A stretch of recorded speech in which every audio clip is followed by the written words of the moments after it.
Hello, hopefully I'm looking like the 20th century anarcho-feminist in the protest kitchen that I'm trying to exude.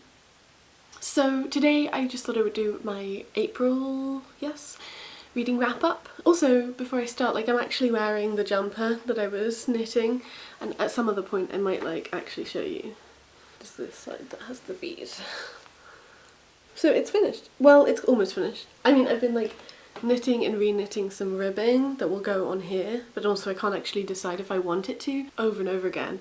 And I think this is the final time I'm going to try, and if I don't like it, then it is finished. And if I do like it, then I just have to sew on the ribbing, and then it's finished. I think I read 12 books this month, which is quite a lot. I feel like I did quite a lot of audiobook reading. I finally finished a book that I have been reading for I think a year, and so I'm just going to talk about that. So the first book I did finish in April was Wayward Life's Beautiful Experiments by Sadia Hartman, but I did talk about that in my March reading wrap up because I finished it on the 1st of April and I just wanted to talk about it. I actually have also been working on a review, a standalone review, but then I managed to delete the footage because I'm a fatigue mess, and yeah, and I just felt really sad about it, so I didn't keep working on it. But maybe this month, you'll see a review of it, hopefully. The next book I read was the 5th-ish book in the Old Kingdom series by Garth Nix, and this is called Golden Hand, and it has a beautiful shiny cover. So this is the end of the series, or at least the series so far. Garth Nix has said that he's releasing a prequel to Sabriel, I think this year, so, and I will obviously be reading it because I really like the series, but I mean, I feel like it's a bit different of a vibe. But anyway, but this book was okay. I did still really love it, and the end, and I want Lirel to be happy, so I just love her, but I also did find that it needs to be much bigger. There's new characters introduced, and there's also a sort of romance going on at the same time, and it just needs a lot more space to actually for it to happen. And well, now I can't remember anything about this. Yeah, I think I really liked Farron. Having read this after reading Clariel, you do get a bit more of a context for what is happening here, but I mean, not very much. I think you can still really enjoy the book without having read Clariel, but there is a particular moment which is much more touching, I think, because of that. I basically just want Lirel to be happy, so I guess if she's happy, I'm happy. The next book I read was Riot Baby by Tochi Onyabuchi, and this I finally got in from the library.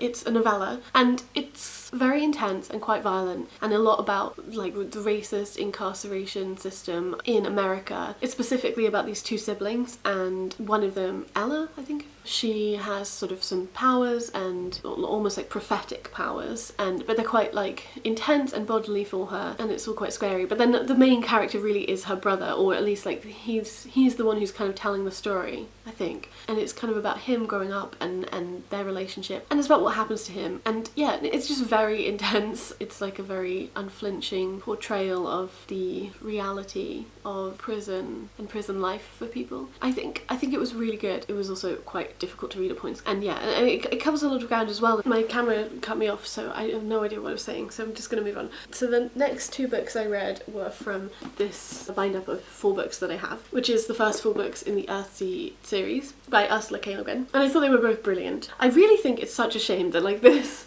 she's blurbed by Margaret Atwood, annoying liberal white feminist, Stephen King, arsehole white man horror writer, and Neil Gaiman, who also sucks.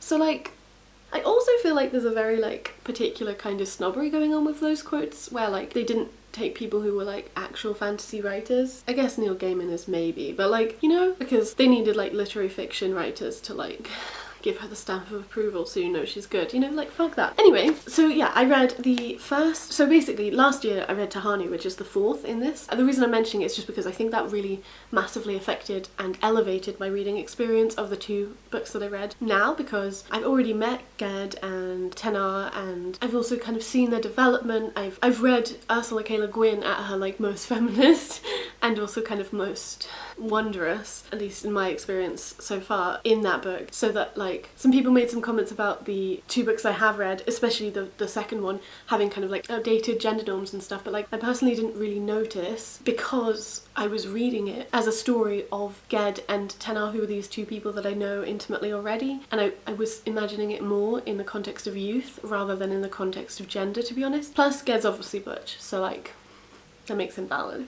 So the books I read from this were what's it called?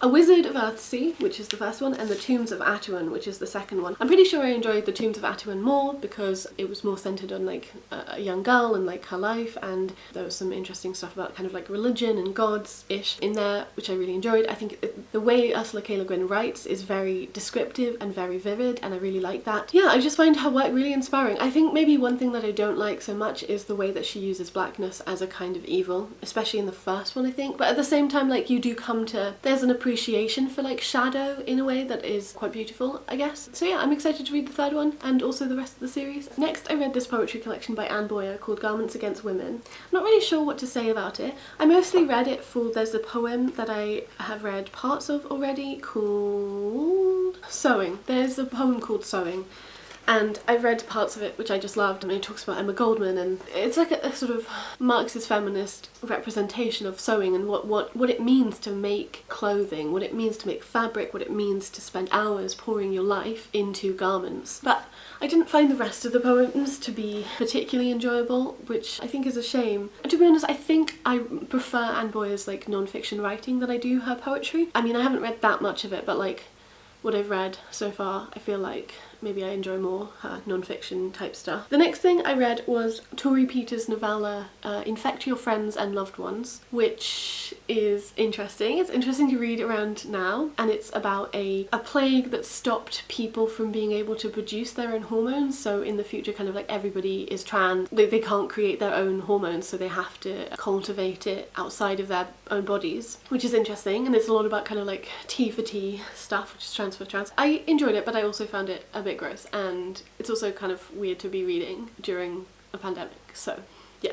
The next book I read, or at least I finally fucking finished, was Attainment by Edith Ellis, which is a book from 1909. It's about a woman called Rachel who goes to London and kind of like is trying to figure out how to live like a socialist life and how to make the world a better place. And she tries a bunch of different things, including charity, philanthropy, and then she also tries a kind of communal living experiment. And it's just about that. And I finally finished it. I was reading it for some stuff specifically, and I kind of was pretty disappointed. Edith Ellis is like the wife of Havelock Ellis, and in Psychopathia Sexualis, or whatever his work is called, or is that Magnus? Whatever, but like he wrote stuff about inversion and queers basically, and so he used his wife as like a model in terms of her lesbianism, and she was like very outspoken in the time about that, and so I was quite disappointed by how like unqueer the book ended up being. Next I read The Mercies by Kieran Millwood Hargrave, which is a historical fiction book set in Norway, a remote part of Norway in like the 1600s,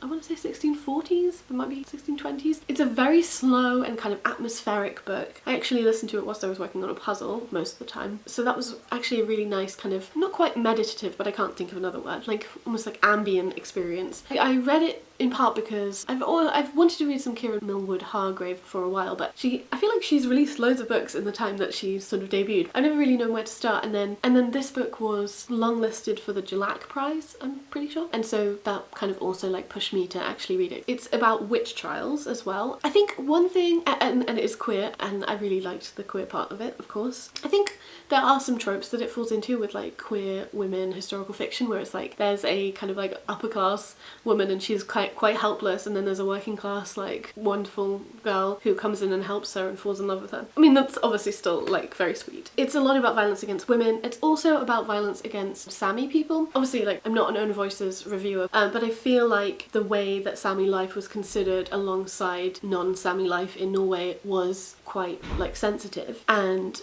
that's good. But I also kind of feel like the story missed a point where like I almost wish the story, I do wish the story had been from the perspective of, there's like this one particular Sami woman called Dina in the novel, and I kind of just wish like it was from her perspective. I feel like it's a shame it wasn't.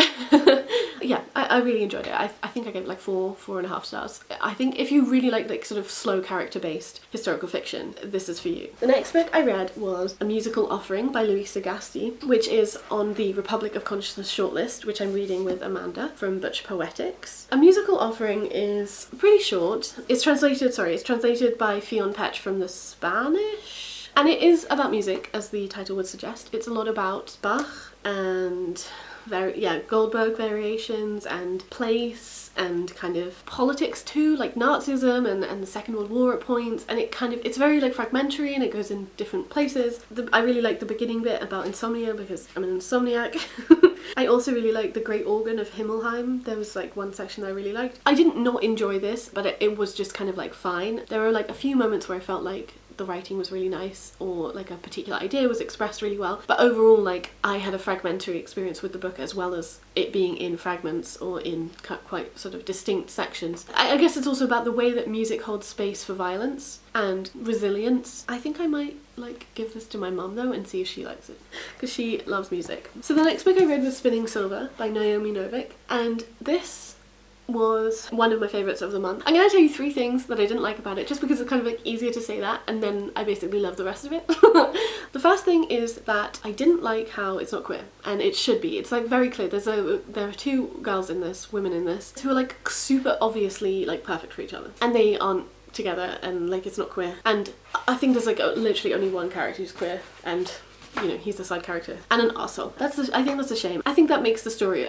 less good than it could be. The other things are that in the story we hear from like multiple different perspectives, which is fine, but what happens is that even as we go, you know, I guess you would presume that by the first third of the book you've been introduced to like all of the perspectives that you're going to hear from, but the book kind of keeps going and it keeps like expanding out and you hear from a new voice and a new voice, and generally I didn't really like that. And I think there's also one key scene where the novel suffers because it's from the wrong perspective, and yeah, and then I also think the way that it like entered outwards was a shame as well, because the main character Miriam, who's like a Jewish girl in a kind of like Lithuania type place in like the 20th century, she kind of like loses shift and loses kind of the focal point of the narrative, which I think is a shame because I mean I liked her the most, I liked her and her Judaism the most in the story. And then the other thing is I do think that the way this was written, it does fall into some like, there are some particular phrases of like, I looked away because I didn't want to see, just ways that it says the same things quite often, and so there's not that much distinction between people's voices, even though they're often quite different. But other than that, I love this. So this is a kind of, they call it like a retelling of Rumpelstiltskin. I wouldn't really say that, but it is quite fairy tale, and it's like, there's quite a lot of like references to different types of fairy tales. Yeah, it's about a girl who is the child of a moneylender, and he's quite bad at his job, and then also people are anti-Semites, so they don't like want to treat him nicely and him and his family nicely, and so they kind of like swindle away his money, and he's very kind-hearted, so he doesn't push for them to like pay him back, so they're very poor,